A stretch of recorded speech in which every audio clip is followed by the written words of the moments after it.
representaba un método de tortura en aquellos días. Pero no cabe duda que para nosotros, para el cristianismo, la cruz es el centro del evangelio.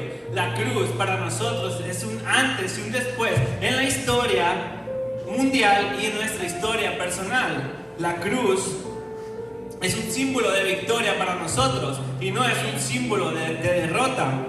La cruz es fundamental para nuestra salvación. Si no hubiera habido cruz, no hubiera habido perdón de Dios. No hubiera habido comunión con Dios, no hubiera habido reconciliación con Dios. Por eso la cruz es tan esencial. El predicador que deja por fuera, que deja a un lado la cruz de Cristo, está menospreciando la cruz, está menospreciando y está ocultando la gracia de Dios a la congregación.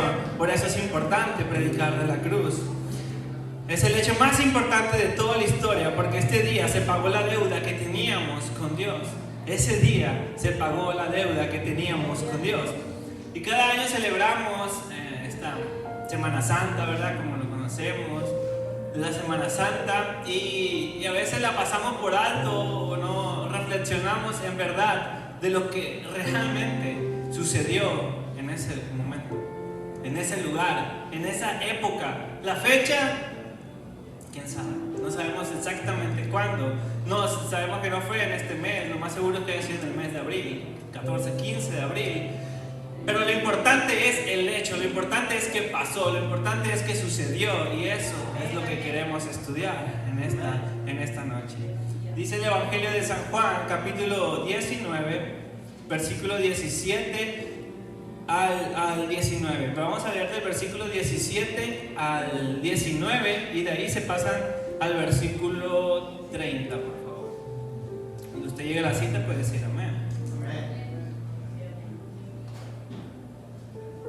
Dice la palabra del Señor: y él, cargando su cruz, salió al lugar llamado de la calavera, y en hebreo Gólgota, y allí le crucificaron, y con él a otros dos, uno a cada lado y Jesús en medio.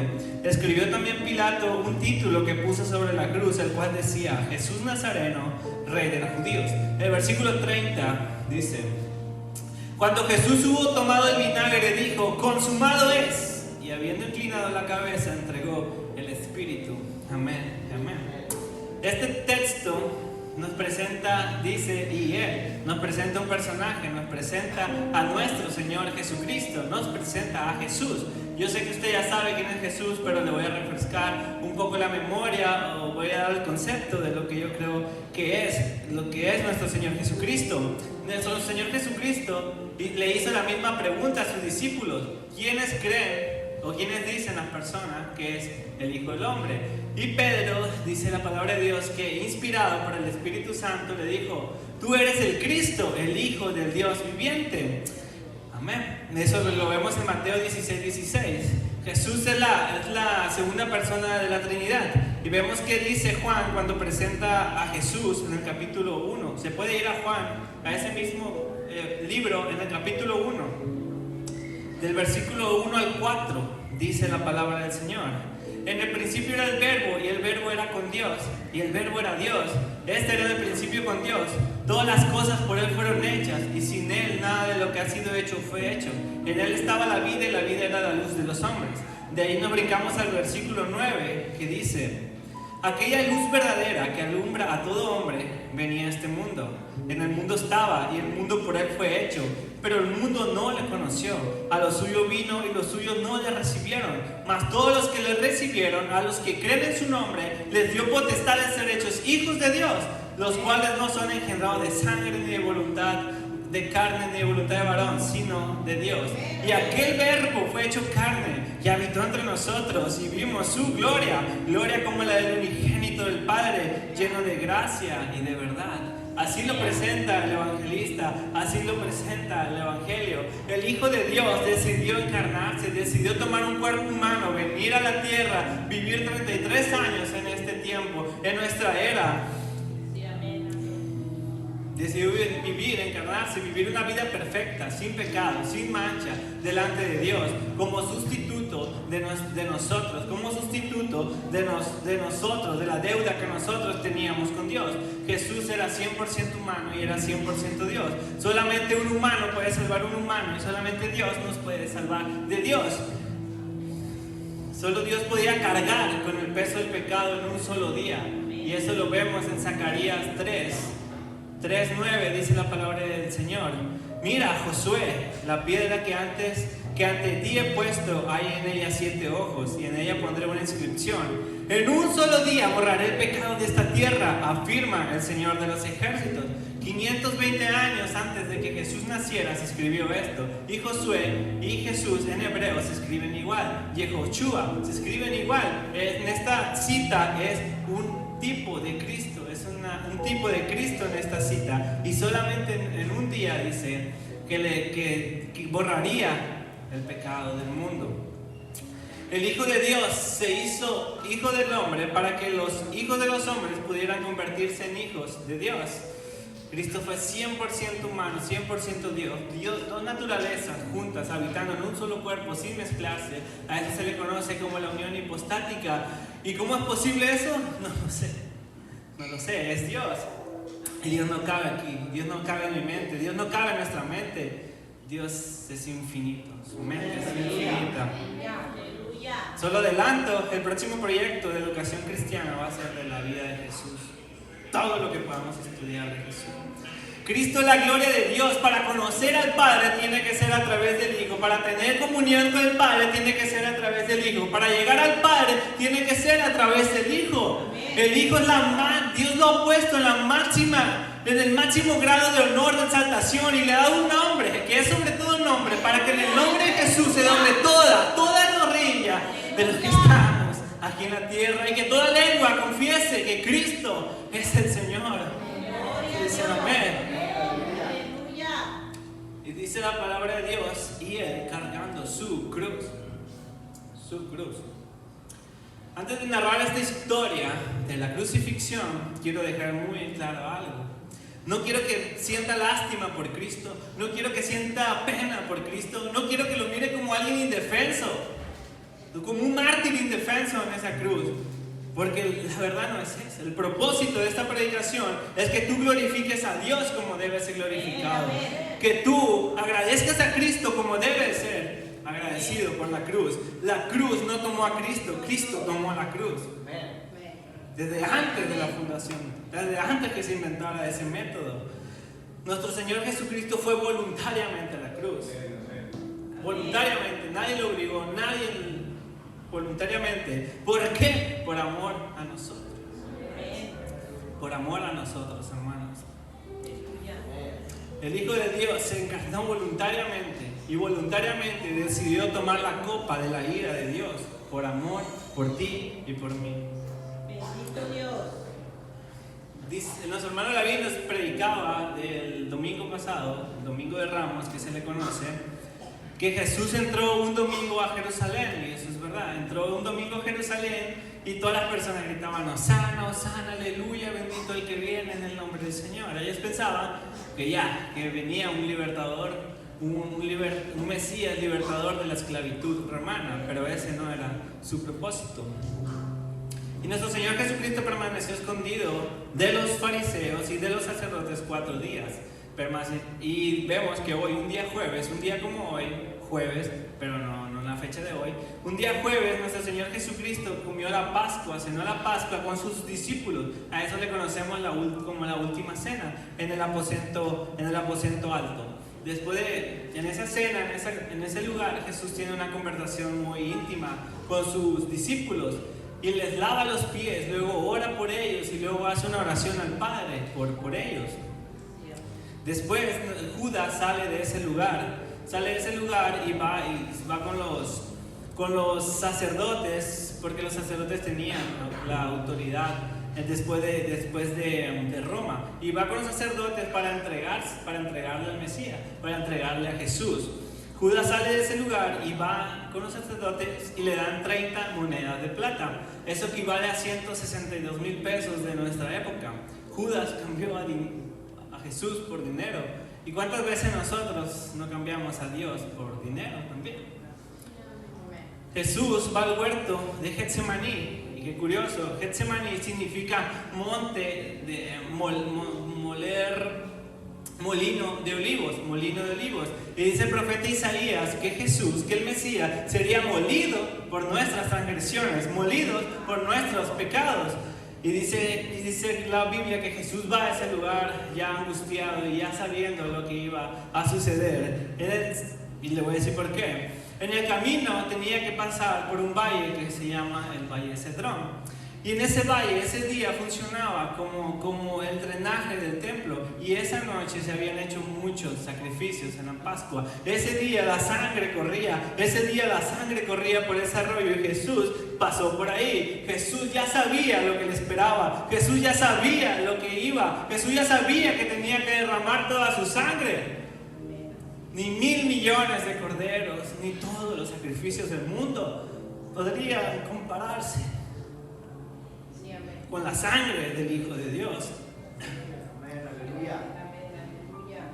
Y como tú dirás, pero ¿cómo es posible que un sacrificio, que un sufrimiento de un par de horas, de un solo hombre, pueda limpiar a multitud de personas de la condenación eterna? ¿Cómo es posible que el sacrificio de una persona pueda limpiarnos de todo eso? Te voy a decir por qué. Porque esa única persona, porque ese único hombre vale más que todas las personas. Si tomas todo lo hermoso del planeta, si tomas todo lo bello del planeta y lo pones en una báscula y pones a Cristo en la báscula, Cristo pesa más.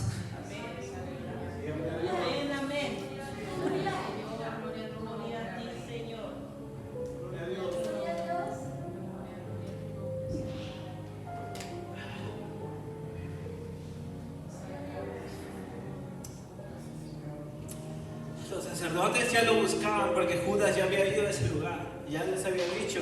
Y Jesús, dice la Biblia, que constantemente iba a ese lugar. Y Jesús en esos días era buscado ya por los sacerdotes y no le importó. El mejor lugar para agarrarlo sería allí, un lugar fuera de la civilización, un lugar alejado de la civilización. Y dice la palabra de Dios que Jesús se acostumbraba a orar ahí. Jesús oró angustiado y dice que sudó sangre. Pero ¿cómo es posible esto? Las temperaturas allí están a 0 grados a esa hora, a la medianoche, a 0 grados. Eso se debe a que debido al estrés, la presión y el estrés y la presión, los vasos capilares se rompen y por eso es que sudan sangre. Después vamos a hacer un estudio de la crucifixión desde el punto de médicos. Está muy interesante todo lo que médicamente pasó a nuestro hermano, nuestro Señor Jesucristo, nuestro hermano mayor. Hermano, Jesús sabía que ese lugar era peligroso y sabía que iba a orar con angustia. Tú no dejes de orar aunque estés preocupado. Tú no dejes de orar aunque se levante la persecución. Tú no dejes de orar aunque haya angustia. Tú no dejes de orar aunque haya estrés. Tú sigue orando a nuestro Señor. Y dice la palabra de Dios que llegó a la multitud, una turba de 50 a 600 personas podrían ser. Oficiales romanos, oficiales de los fariseos y personas que habían agarrado palos y machetes como si fueran contra un criminal. Y dice la palabra que nuestro Señor Jesucristo ya sabía lo que iba, ya sabía, y va y le sale al encuentro. Le dicen: ¿a quién buscan? A Jesús. Yo soy, le dice, yo soy. Y Judas ya había acordado con ellos de que a quien él besara, ese era Jesús, ese era el Mesías, por si no lo reconocían o por si no lo habían visto. Y va y le dice: maestro, y le da un beso. Judas le dijo maestro porque no le pudo decir Señor. A Jesús no cualquiera le puede decir Señor. Es una gran diferencia decirle maestro a decirle Señor. Maestro, puedes venir a escuchar la palabra de Dios, puedes venir a ver qué mensaje te motiva, pero Señor, kurios, en griego, es someterse a su voluntad. Jesús no cualquiera le dice Señor, es muy diferente, la diferencia es muy grande. Lo arrestaron y lo llevan a la casa de Anás, que era el sumo sacerdote, que era el suegro de Caifás. Lo llevan a ese lugar y entre muchas cosas levantaron a muchos testigos también. Los que estudian leyes, pues si usted lee eso, se violaron muchísimas leyes. También se puede hacer un estudio de eso, pero eso es para otra parte. Lo arrestaron, lo llevan allí. Y después de muchos testigos, testimonios falsos, el sumo sacerdote, a ver, Jesús, ¿eres o no eres el Hijo de Dios? Yo lo soy, tú lo dices, le dijo. Pues eso es blasfemia, y lo acusaron por blasfemia. Después lo llevan lo arrestaron el viernes a las 12 de la noche aproximadamente, un viernes. O sea, hoy es jueves y la noche de hoy lo arrestaron. Y esa misma madrugada Pedro lo negó 6 veces, de las 12 a las 6, 4, 5 posiblemente. Pedro lo negó 3 veces y dice la Biblia que Pedro lo seguía de lejos. Hay personas que solo siguen a Jesús de lejos, solo siguen a Jesús de lejos. Son cristianos solo los domingos, o son cristianos solo los cultos, son cristianos solamente 2 horas. ¿Y toda la semana qué? Todo lo demás, ¿qué? No oran, no ayunan, no evangelizan, no hacen nada, no se comprometen con la iglesia, no se entregan a Jesús completamente. Debes de seguir a Jesús de cerca, si no vas a negarlo como Pedro. El juicio de Jesús tuvo dos juicios, el civil y el religioso. El religioso lo acusaron de blasfemia por decir que era el Hijo de Dios. Qué ironía, era una verdad. Y el civil acusado de rebelión al gobierno romano proclamándose rey de los judíos. Lo acusaron de rebelión. A las 6 de la mañana aproximadamente lo entregan a Pilato. El procurador romano. ¿Y quién era Pilato? Poncio Pilato era gobernador romano sobre la región de Judea. Su emperador era Tiberio César. La famosa frase, a César lo que es de César. El emperador era Tiberio César. Ambos unos asesinos, injustos, ladrones y paranoicos. ¿Y qué hacían en Jerusalén? Exactamente eso. Guardar sus intereses políticos, salvaguardar Jerusalén de un complot judío. Y resulta que le llevan al que hace un domingo, 5 días atrás, habían recibido de 5,000 personas el complot, como para hacer un complot, una revolución. Le presentan a un alborotador, supuestamente. Pero Pilato, después de 3 entrevistas con él, lo encontró inocente. Pero Pilato dice, bueno, lo voy a mandar a soltar, a ver si con eso se calma el hambre, la sed de sangre que tienen estas personas, porque lo quieren matar. Y le hicieron unos azotes que es la flagelación. Una flagelación romana, consistía en un palo, en una vara que tenía 3 cordones, y cada cordón tenía plomo, tenía huesos, todo lo que pudiera cortar. Y al dar el chicotazo, podía arrancar hasta 1 centímetro de masa muscular, de masa. Tenían que darle 39 azotes según la ley judía, pero ellos no eran judíos. ¿Cuántos azotes le dieron? ¿Quién sabe? Dicen los historiadores que a las personas que se les flagelaba se les podía ver hasta los nervios, los músculos sin piel y en muchas ocasiones hasta los huesos. Las personas morían solamente en la flagelación. De hecho, no era normal que se daba una flagelación y luego la crucifixión. Eran 2 cosas diferentes. Muy rara vez eran ambas cosas. Pero a Jesús le dieron ambas cosas. Dice la Biblia que a Jesús se le miraban los huesos de las costillas después de la flagelación. Usted lo puede ver en Salmo 22, 17. Imagínense cuántos latigazos que le arrancaron toda su masa muscular que se le podía ver hasta los huesos. O la piel. La piel se la le quitaron.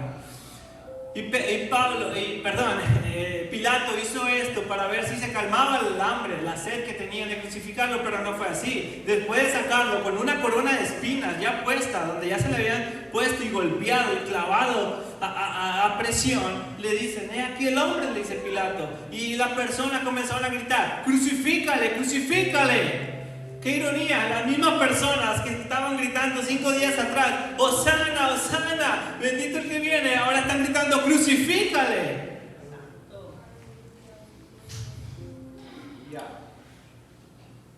Y Pilato le da la opción de soltar a Barrabás o a Jesús. Y aquí está otra ironía. La vida de Barrabás dependía de que Jesús fuera condenado. Barrabás nos representa a todos. Para que nosotros viviéramos, dependíamos de que Jesús fuera condenado. Pilato le dice de nuevo a Jesús que se defendiera. Oye, es que yo tengo la autoridad para soltarte. Y Jesús le dijo, no, tú no tienes autoridad sobre mí si no te fuera dada de arriba. Y lo amenazaron diciéndole que le iban a decir al César y pues, lo tuvo que soltar. Ahí se miró su interés político. ¿Sabe por qué Jesús no dijo nada siendo inocente? Pudiendo citar la ley judía, pudiendo citar la ley romana de que su juicio fue una farsa, de que era inocente en todos los sentidos y además, inocente en todo y además decía la verdad. ¿Sabe por qué guardó silencio? Porque Jesús representaba a personas culpables, como tú y como yo. Jesús nos representaba a nosotros, personas culpables. El injusto muriendo por los injustos. Y Jesús es entregado para ser crucificado. ¿Cómo llegó Jesús a este día, a este momento? Rondamos de las 7 o 8 de la mañana. Jesús dice la palabra de Dios que era madrugador, se levantaba antes del sol, que el sol saliera, a las 5 de la mañana aproximadamente. A esta hora Jesús ya tenía más de 24 horas sin dormir, ya llevaba una flagelación, ya tenía puesta una corona de espinas y ya había dado de puñetazos en el Sanedrín. Y luego lo ponen a cargar su cruz. Los evangelios solamente dicen tres palabras y fue crucificado. No le dan mucho énfasis porque ya todos sabían lo que era una crucifixión, pero nosotros no. Inventada por los persas, perfeccionada por los romanos, consistía en que el condenado llevara el patíbulum. El patíbulum era la parte, esa pesaba de 45 a 50 kilos. Lo amarraban y lo llevaban hacia el punto de la crucifixión. Los clavos medían de 18 centímetros de largo a 1 de ancho. Todos tenemos el concepto de que los clavos fueron aquí, pero los clavos van aquí, porque si ponen aquí se rompe y aquí clavaban, aquí los clavaban. Imagínense todo eso. Y luego para respirar está así y luego tiene los pies así.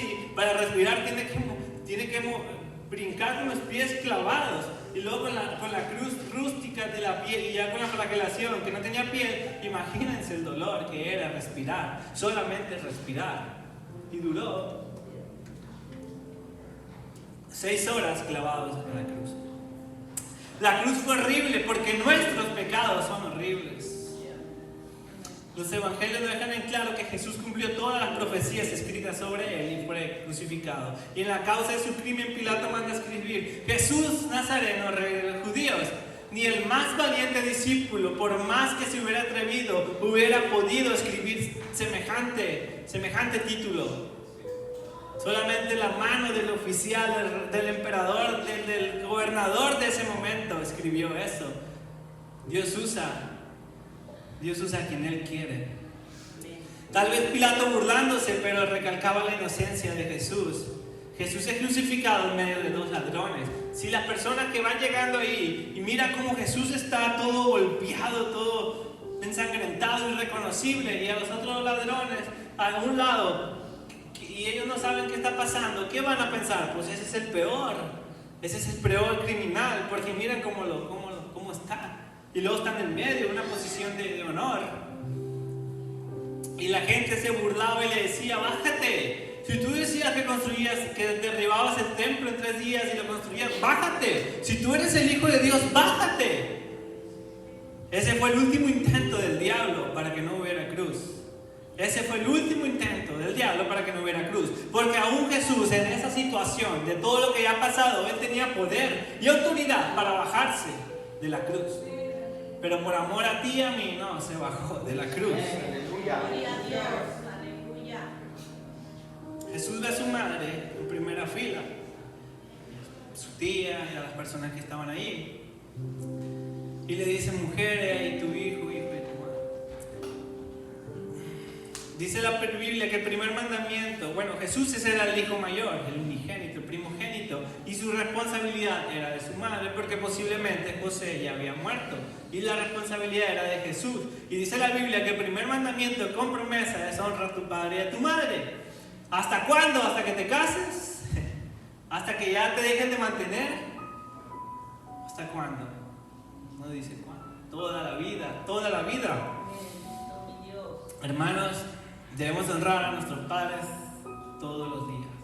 No importa nuestra edad, no importa la edad de ellos, debemos honrarlos todos los días. Jesús, en esa condición que estaba, aún así se mira la compasión, la preocupación que tenía por su madre. Jesús, dice la palabra de Dios, que eran las 3 de la tarde cuando Él murió, y después de tomar un poco de vinagre para remojar su lengua, tal vez para gritar solamente, consumado es, un grito de victoria. Ningún evangelio dice que Jesús murió, ni un evangelio, todos los evangelios, los 4 evangelios dicen que Jesús entregó el Espíritu, porque a Dios nadie lo puede matar, solamente Él entregó su Espíritu. Él dio su vida por amor, por ti y para mí. ¿Y qué sucedió después de la cruz? ¿Qué pasó después? Dice la palabra de Dios que estando ya Jesús en la cruz, dijo, consumado es, entregó el Espíritu, y el velo del templo se rasgó y la tierra comenzó a temblar y había oscuridad y tembló, y el centurión que estaba ahí dijo, verdaderamente este era el Hijo de Dios. Consumado es, mi hermano, consumado es. Jesús desde la cruz pronunció siete palabras. Padre, perdónalos porque no saben lo que hacen. Una palabra de perdón. Te aseguro que hoy estarás conmigo en el paraíso. Una palabra de salvación. Mujer, he tu hijo, compasión. Dios mío, ¿por qué me has desamparado? Desolación. Tengo sed, angustia física. Consumada es, palabra de triunfo. Padre, a ti encomiendo mi espíritu. En el griego esta palabra es una sola palabra, consumado es tetelestai, que significa completar, terminar, realizar, pagar, significa llevar a cabo la voluntad de alguien. Jesús con esto culminaba, realizaba, pagaba, llevaba a cabo la voluntad del Padre. Consumado es la palabra más grande pronunciada el día más grande. Ese día la ira de Dios y la misericordia de Dios se besaron. Podríamos decir que es la palabra más importante pronunciada después de la caída del hombre. Es un grito de victoria para nosotros. Spurgeon decía, es como un océano de significado en una gota de lenguaje. No lo puedo entender. También decía que esa única palabra en griego, es una sola palabra, tetelestai, ocuparíamos todas las demás palabras de la Biblia para explicarla. Esa palabra marca un antes y un después en nuestra vida, en la historia, en nuestra vida. Ese día, un contexto es de que cuando los esclavos terminaban una misión que su amo les había encomendado, llegaban al amo y le decían, amo, tetelestai, ya está, consumado es, se ha acabado. Y Jesús dijo eso en Juan 17:4. Yo te he glorificado en la tierra y he acabado la obra que me diste que hiciese. Cuando se pagaba una deuda se decía tetelestai. Cristo pagó nuestra deuda con el Padre ese día en la cruz. ¿Cuántos dicen amén?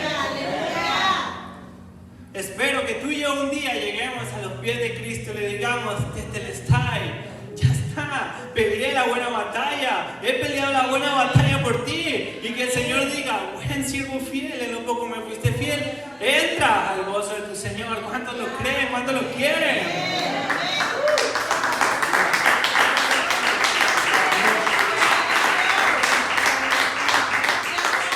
Gloria a Dios. ¿Y qué fue lo que Cristo pagó nuestra deuda con el Padre? ¿Qué fue lo que Cristo completó? La expiación definitiva de todos nuestros pecados. Gloria a Dios. Después, bueno, ya lo hemos platicado un poco la expiación, pero después cuando estudiemos a Cristo vamos a ver lo que más a fondo la expiación. ¿Y qué podemos aprender de esto? Podemos aprender 4 cosas, lo digo rápido. Número 1, lo horrible que es el pecado. Lo horrible que es el pecado. La cruz es horrible porque el pecado es horrible. Se ha trivializado tanto el pecado, nos hemos acostumbrado, adoptado tanto al pecado que ya que no vemos lo horrible que es. No le damos la importancia que es. Por nuestros pecados y por culpa del pecado fue que Cristo tuvo que ser clavado, crucificado en una cruz. Cuando seas tentado, mi hermano, amigo, por tus pecados favoritos, piensa que Cristo, por la culpa de ese pecado, fue crucificado. No pisotees y no menosprecies la cruz de Cristo. Número 2, que podemos aprender: no existe salvación fuera de Cristo. No existe salvación, no hay otra forma de ser salvo. No es por religiones, no es por personas, no es por ni nada. Es por Cristo. Solamente en Cristo hay salvación. Y la salvación es por gracia, la gracia de Dios. Y no importa cuál sea tu pecado, no importa cuál sea tu contexto, Cristo ya pagó por ese pecado. No hay pecado imperdonable porque la cruz es más grande que cualquier pecado. Llámese como se llame tu pecado, la cruz de Cristo es más grande que cualquier pecado. Número 3. Vemos lo que realmente significa ser cristiano, mis hermanos. Vemos lo que realmente significa ser cristiano. ¿Quieres saber lo que significa ser cristiano? Vamos a Marcos 8. Y si tienes plumón, márcalo, recálcalo en tus notas. 8, 34 y 35. Marcos 8, 34 y 35. Jesús mismo es el que está diciendo lo que significa ser cristiano. Escuchen. Y llamando a la gente y a sus discípulos les dijo: si alguno quiere venir en pos de mí, niéguese a sí mismo, tome su cruz y sígame. Porque todo el que quiera salvar su vida la perderá, y todo el que pierda su vida por causa de mí y del evangelio la salvará. Dice la palabra de Dios que todo aquel que quiera seguir al crucificado tiene que ser crucificado todos los días. Gálatas 2:20 dice: con Cristo he sido juntamente crucificado, y ya no vivo yo, sino que ahora Cristo vive en mí. Lo que ahora vivo en el cuerpo lo vivo por la fe en el Hijo de Dios, que me amó y dio su vida por mí. Amén. Todo seguidor de Cristo debe morir a su carne todos los días. Todos los días, mi hermano. ¿De qué te sirve podrirte en dinero? ¿De qué te sirve ser famoso? ¿De qué te sirve triunfar en la vida? Que tus sueños se hagan realidad, que tu voluntad se haga realidad, si no tienes a Cristo. No te sirve de nada. De nada. En el evangelio, la única forma de vivir es muriendo. La única forma de vivir es muriendo. Muriendo a tus deseos carnales para vivir en la voluntad de Dios, para vivir una vida conforme a la Biblia, una vida conforme a la voluntad de Dios. Morir a tu voluntad, morir a tus sueños para vivir en la voluntad de Dios. ¿Y por qué debo morir a mis sueños? ¿Por qué debo morir a mi voluntad? Porque estamos llenos de deseos, estamos llenos de pensamientos, estamos llenos de sueños que van en contra de la voluntad de Dios. El evangelio no es autorrealización, quiero dejarlo muy claro. No es autorrealización propia, es negación propia. Ser cristiano no es cool, menos hoy. Ser cristiano no es cool en esta sociedad. Debemos de representar al crucificado en un mundo que lo odia. Ahora que hay tantos movimientos, ahora que están prohibiendo la Biblia, ahora que están prohibiendo hasta predicar en las redes sociales, están prohibiendo todo. Pero aún así, mi hermano, seguir a Cristo es lo más glorioso. Seguir a Cristo es lo más glorioso. ¿Qué mejor regalo tenemos que representar al crucificado, al Hijo de Dios? ¿Cuántos dicen amén? Tener a Cristo vale más que todo. Si gustan los músicos, ya pueden ir pasando.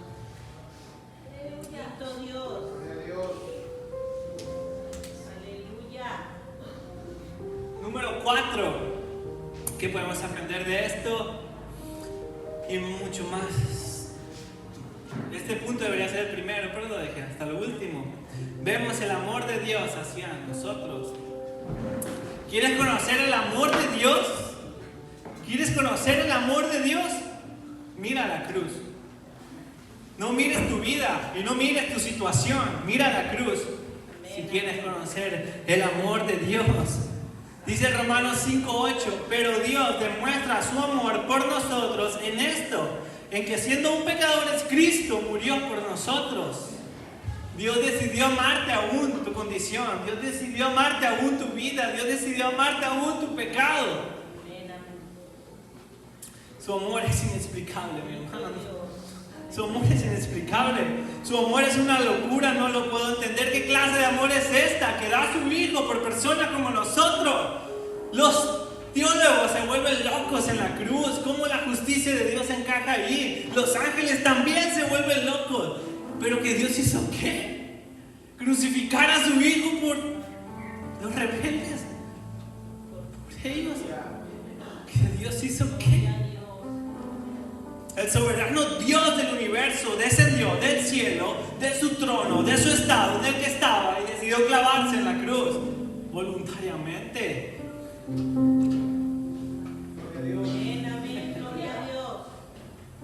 Es fácil entender cómo las personas se van al infierno, pero lo difícil es entender cómo podemos entrar al cielo. Eso es lo difícil.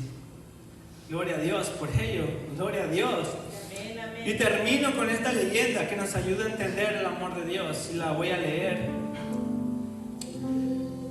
Cuenta la historia que un joven francés muy amado por su madre, que en los años de juventud entró en inmoralidad, se enamoró de una chica igualmente inmoral que logró acaparar su devoción completa. Su madre trató de separar a su hijo de esa mujer inmoral. Esta mujer se enfureció mucho y acusó al joven de no amarla. Insistía que le demostrara su amor y su compromiso hacia ella matando a su madre. Este joven resistió por un tiempo, pero en una fiesta se embriagó y fue persuadido por la joven a realizar este crimen horrendo. El joven sale corriendo de su habitación y llegó a la habitación donde se encontraba su madre y la mató tan brutalmente que le sacó el corazón para llevárselo a su novia como evidencia de que había cumplido la demanda. Pero a la medida que él se apresuraba después de hacer tal maldad, el joven tropezó y cayó encima del corazón de su madre que todavía sangraba.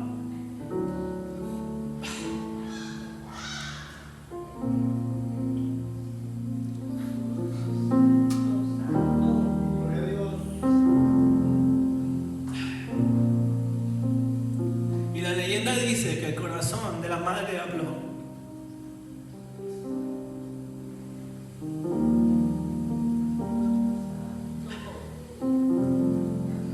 El corazón de la madre habló después de que su hijo se cayó.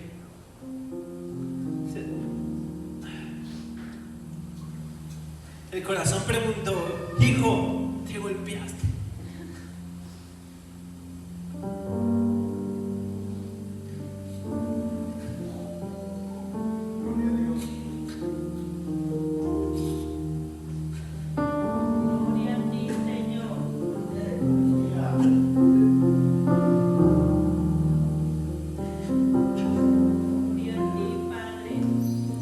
Esa es la manera con la que Dios ama. ¿No lo crees? Mira la cruz. El corazón de la madre le preguntó: hijo, ¿te golpeaste? ¿Te golpeaste? Después de eso, Cristo, después de lo que le hicieron, su corazón habló y dijo: Padre, perdónalos porque no saben lo que hacen.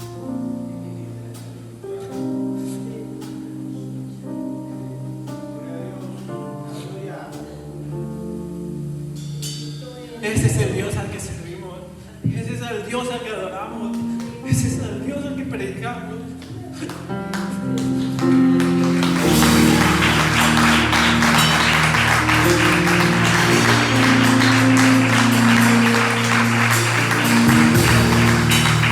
Vamos, ese es el Dios al que adoramos. Ese es el Dios al que servimos. Un amor inexplicable, un amor grande.